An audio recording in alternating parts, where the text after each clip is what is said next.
कि अगर किसी ने बदमाशी करी तो उनका कायदे से इलाज किया जाएगा। फिर উত্তপ্ত পশ্চিমবঙ্গের রাজনীতির ময়দান। দক্ষিণ ২৪ পরগনায় ভারতীয় নির্বাচন কমিশনের পুলিশ পর্যবেক্ষক হিসেবে নিযুক্ত অজয় পাল শর্মার একটি ভিডিও সম্প্রতি সামাজিক যোগাযোগ মাধ্যমে ভাইরাল হয়েছে। সেখানে তাকে সরাসরি এক তৃণমূল প্রার্থী ও তার অনুগামীদের কঠোর ভাষায় হুঁশিয়ারি দিতে দেখা যাচ্ছে। এই ঘটনাকে কেন্দ্র করে তৃণমূল কংগ্রেস ও বিজেপির মধ্যে শুরু হয়েছে তীব্র বাকযুদ্ধ। जहांगीर के घर वाले भी खड़े हैं, उसको बता देना कायदे से। ये बार बार जो खबरें आ रही हैं कि उसके लोग धमका रहे हैं, तो फिर अच्छे से खबर लेंगे। কে এই অজয় পাল শর্মা? 2011 ব্যাচের উত্তরপ্রদেশের আইপিএস অফিসার অজয় পাল শর্মা অপরাধীদের বিরুদ্ধে কঠোর পদক্ষেপের জন্য সিংঘাম নামে পরিচিত।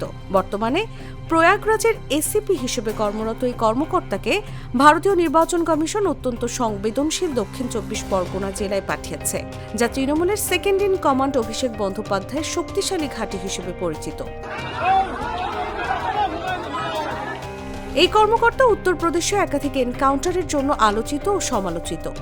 ভাইরাল হওয়া ভিডিওতে দেখা যাচ্ছে ফলতার তৃণমূল প্রার্থী জাহাঙ্গীর খানের বাড়ি ও অফিসের সামনে কেন্দ্রীয় বাহিনী সহ উপস্থিত হয়েছেন অজয় পাল শর্মা।